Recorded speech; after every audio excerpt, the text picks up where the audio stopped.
Nomination period for the Legislative Council election begins today. Donald Trump says he will meet Xi Jinping next Thursday, but Beijing has not yet confirmed the meeting. A farewell ceremony was held in Beijing for the late Nobel laureate young Zhenning.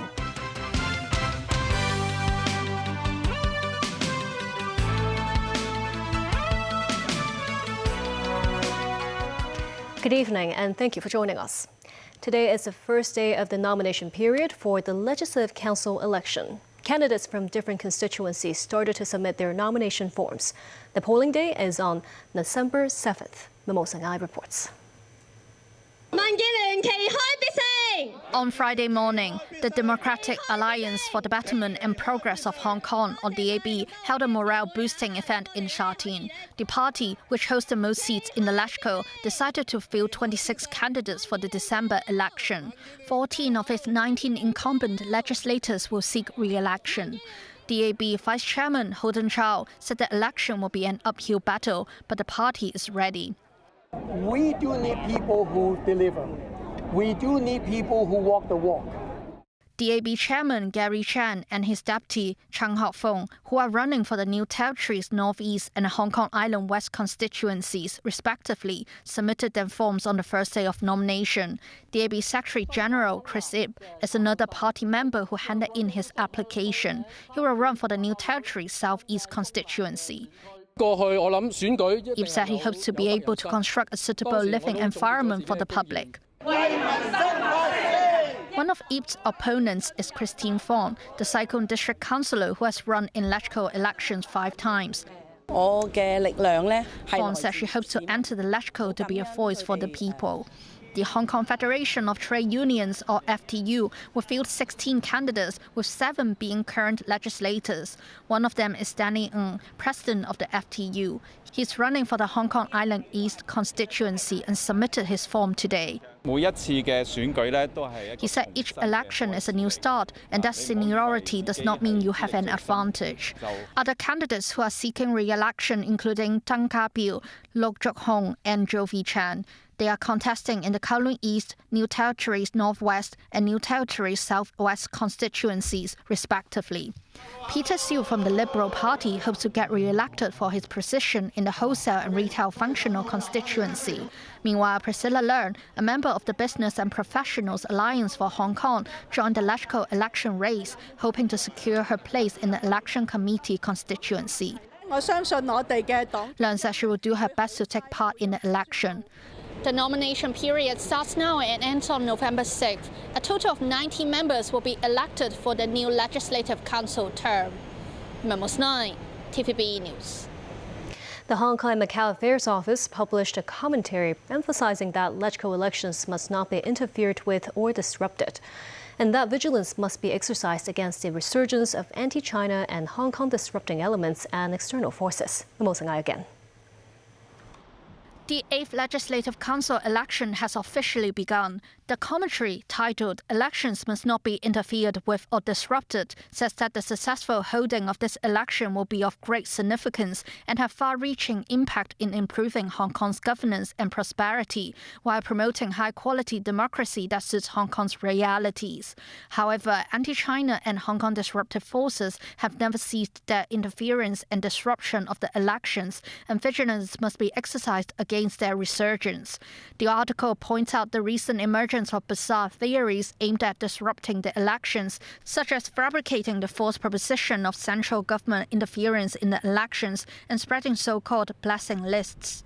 Their fundamental purpose is to invalidate the new electoral system, challenge the central government's overall jurisdiction, attack the SAR government's governing authority, undermine Hong Kong's sound governance and prosperity, and attempt to plunge Hong Kong back into political chaos.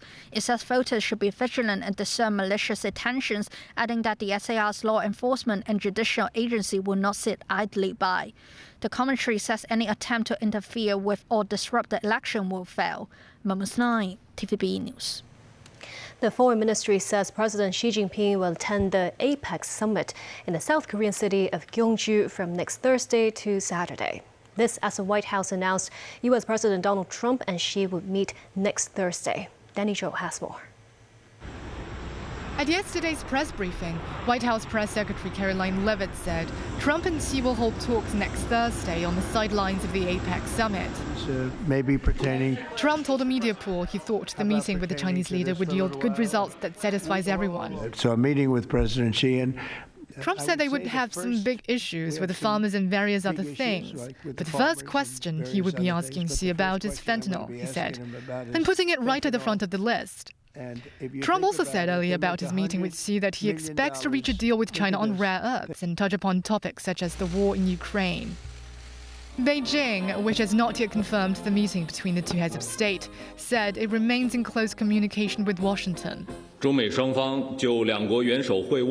A spokesman for the foreign ministry pledged to release information on the matter in a timely manner if there are any updates. Some analysts suggest the Trump-Xi meeting could be a sign for de-escalation of simmering tensions, as both sides are dialing back trade talks. The Chinese delegation, led by Vice Premier He Lifeng, headed to Kuala Lumpur, Malaysia, to kick off a new round of negotiations with U.S. counterparts over the weekend. Meanwhile, the New York Times reported Washington is preparing a probe into Beijing's adherence to the terms of a trade deal signed in 2020. China had promised to purchase a total of $200 billion of U.S. products and services and open its markets to American enterprises, according to the agreement, though the implementation of some terms was impeded by the COVID-19 outbreak. The report said results of the inquiry could be announced as soon as Friday, which may lead to steeper tariffs on Chinese imports. Danny Zhou, TVB News. A farewell ceremony was held at Beijing's Babaoshan Revolutionary Cemetery this morning for late Nobel laureate Zhenning. The solemn ceremony was kept private with tight security to mourn the renowned physicist who passed away last week. A number of groups, including Tsinghua University, where Yang studied and taught, sent representatives to pay their final respects. Yang was born in Anhui Province in 1922. In 1957, he won the Nobel Prize in Physics for the theory non-conservation of parity in weak interactions, along with his Chinese colleague Chen Daoli. Ukrainian President Volodymyr Zelensky is due in London for talks today with 24 European leaders who have pledged military help to protect his country from Russian aggression. Meanwhile, a Russian overnight drone attack damaged several buildings, including a kindergarten in Kyiv, injuring 8 people. Tracy Furness has more. The aftermath of an overnight Russian drone strike that damaged a residential building, a kindergarten, office center and synagogue in the Ukrainian capital, leaving large craters in the street, damaged cars and blown out windows in residential buildings. This Ukrainian serviceman said around 12 drones flew, and you can see that is the location of impact. It was not shot down and flew here. Debris destroyed the car that caught fire, and all the windows were smashed. This resident said, "We have gotten used to it, unfortunately. Each day we are expecting some terrible news. Yesterday I saw this explosion from the window and did not know it was a school." Ukraine's Air Force said Russia fired a barrage of 130 strikes and decoy drones across the country overnight. This as wives and mothers of Ukrainian soldiers killed in the fight against Russia planted trees in a public park in Kyiv as a way to remember their sacrifice. Carrying a photo of her deceased husband, this woman said, "It's very painful. We have a small daughter. Unfortunately, he died on her birthday. She was turning 3 years old that day. She is now 5, and now only the 2 of us are left. It's really hard, and we are doing everything for him to be known and remembered." 22 women came, many carrying portraits, planting cherry trees and attaching replicas of their loved ones' military dog tags. Meanwhile, Ukrainian President Volodymyr Zelensky met with Swedish Prime Minister Ulf Kristersson in Stockholm this week, announcing plans to buy 100 to 150 Swedish-made Gripen fighter jets over the next decade and beyond. Zelensky also spoke again on Russia, pretending to engage in diplomacy only to delay the transfer or sales of Tomahawks to Ukraine, adding, "When Russia is truly ready for diplomacy, we will see it." Tracy Furness, TVB News. And still ahead, King Charles prayed with Pope Leo to forge closer relations between Church of England and the Catholic Church. John Greenwood, father of the linked exchange rate system, speaks to TVB News about the currency peg. And giant cartoon inflatables getting ready to make a splash at Victoria Harbour.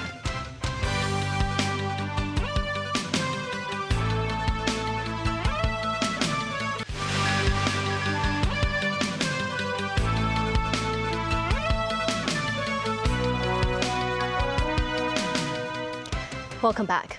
Britain's King Charles III and Queen Camilla prayed with Pope Leo XIV Thursday in a historic visit to the Vatican to forge closer relations between the Church of England and the Catholic Church, a welcome spiritual respite for the royals from the turmoil at home over sexual misconduct allegations against Prince Andrew. Tracy Furness has more. A Swiss guard standing to attention as Britain's King Charles III and Queen Camilla arrive at Vatican City, met by Monsignor Leonardo Sapienza before receiving military honours.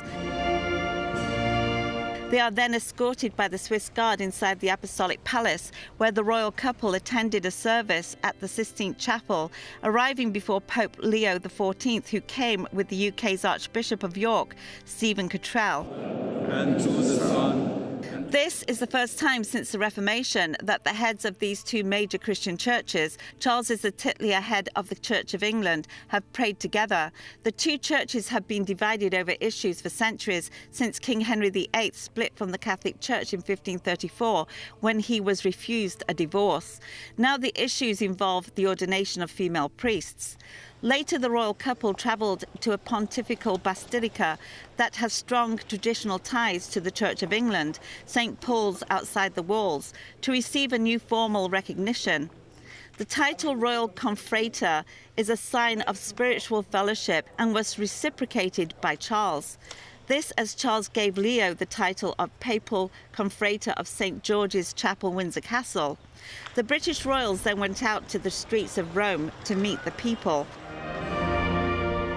Charles and Camilla's visit to the Vatican had been planned for early this year, but was rescheduled after Pope Francis got sick and then died. Charles had strongly wanted to visit the Vatican during the 2025 Holy Year, a once every quarter century celebration of Christianity. Tracy Furness, TVB News.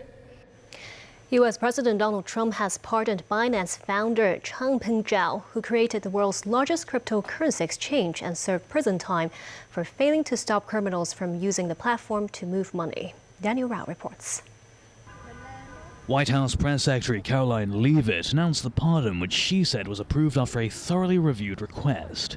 She said the administration of former U.S. President Joe Biden pursued an egregious over-sentencing in the case, was very hostile to the cryptocurrency industry, and current U.S. President Donald Trump wants to correct this overreach.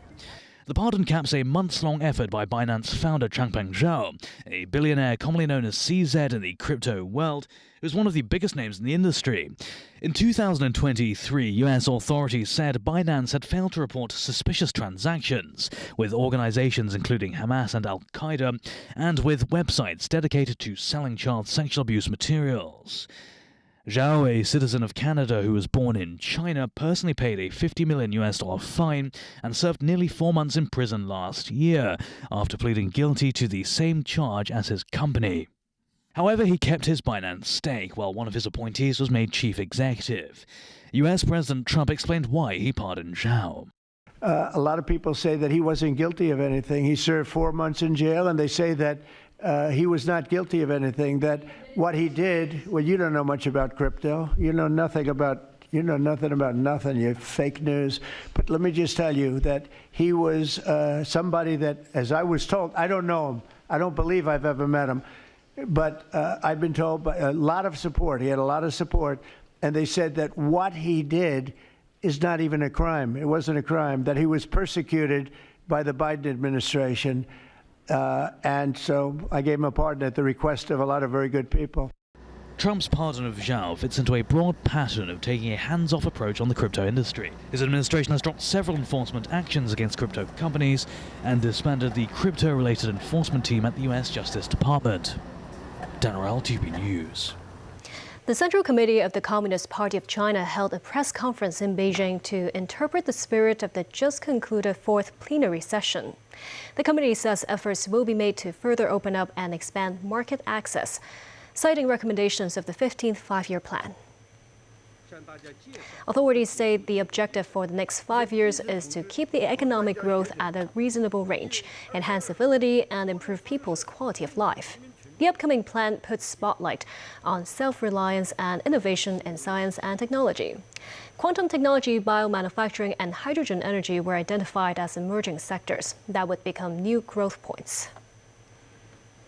Back locally, children under 1.35 meters must use a child restraining device when traveling in private cars starting from November 1st.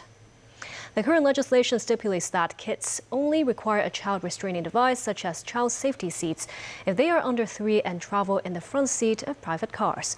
Starting from next month, child passengers must use one of those devices in private cars. Children aged 8 or above, or with a height of at least 1.35 meters, must either use a restraining device or wear an adult seat belt. Police may issue a fixed penalty of $230 to offending drivers. John Greenwood, the economist behind the city's linked exchange rate system, which pegs the Hong Kong dollar to the US dollar, says the currency link with the greenback is likely here to stay over the coming few decades, despite geopolitical tensions between China and the US. Speaking with TVB News, Greenwood underscores how the system benefits China as a whole as well. Since 1983, the Hong Kong dollar has been pegged to the US dollar in a bid to stabilize the city's currency. The Hong Kong Monetary Authority manages the linked exchange rate system by buying or selling the Hong Kong dollar to keep its exchange rate within a narrow range at about 7.8 Hong Kong dollars to $1 US dollar. Against the backdrop of trade tensions between the US and China, renewed talks have surfaced about aligning the Hong Kong dollar with the renminbi in place of the greenback.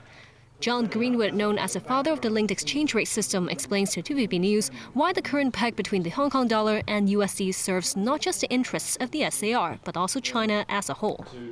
Renminbi is what we call a non-convertible currency. It cannot be easily transferred into foreign currency. And the mechanism for the Hong Kong dollar peg requires easy transfers in and out. So this linked exchange rate can tolerate very big inflows and outflows, which will avoid impacting or disrupting capital markets in China. Over the past 6 months, the Hong Kong dollar has touched both the weak and strong ends of its peg in a band of 7.75 to 7.85 Hong Kong dollars to $1 US dollar more than 10 times. Over the past 5-10 years, to see such sharp movements within a relatively short time frame is unusual. But that doesn't mean that the system is not working. It was designed to accommodate those kind of disturbances. So what we had was this big inflows from IPOs, which pushed the exchange rate up. He notes various shock absorbers are in place to make the system stable and resilient, while cushioning impact on interest rates. There's no reason why this peg to the US dollar shouldn't last 100 years if the US dollar remains, global reliable currency. John Greenwood has also played a continuing role in the Hong Kong Monetary Authority's Exchange Fund Advisory Committee's Currency Board Subcommittee, which hold quarterly meetings and make recommendations to ensure the robustness and transparency of Hong Kong's linked exchange rate system. Concerning the Emirates cargo plane crash, which killed 2 airport staff aboard a patrol car, cargo plane company representatives have met with the airport authority and family of the victims when they discuss possible compensation arrangements. The salvage vessel has been working for 2 days at the crash site of the Emirates cargo plane. Starting Thursday night, another salvage ship also began assisting in the search to recover the aircraft's flight data recorder, commonly known as the black boxes. Objects including what appeared to be an aircraft engine and parts of the landing gear were lifted from the sea, while the cargo plane's company has sent a representative to meet with the family members of the deceased. The labor rights group helping with the relatives says Emirates, which rented the aircraft, has not yet reached out to them. 4 giant cartoon inflatables are poised to make a splash at Victoria's Harbour tomorrow, bringing childhood icons to life on an epic scale. Here's a sneak peek. Slowly fluffing up is the iconic red bean bun or dorayaki, the favorite snack of a popular Japanese robotic cat character, who's none other than Doraemon.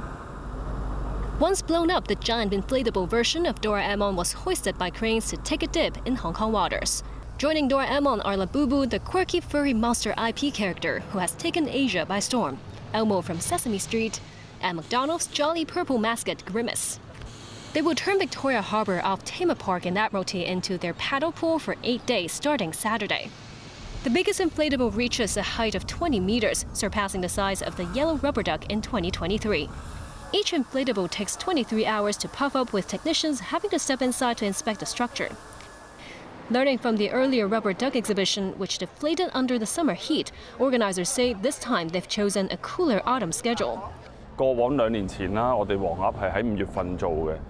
SK Lam of All Rights Reserved adds that the inflatables boast better engineering designs. For instance, Doraemon lying on the red bean bun gives better load support. The fleet will float across Victoria Harbour on November 1st, and the public can view the parade along the harbourfront of Admiralty, Wan Chai, Causeway Bay and Tsim Sha Tsui. Along the central waterfront, a market will offer themed collectibles, games and food stalls. Admission starts at $50 for adults and $40 for children. And that's the news. Have a great weekend and thank you for watching.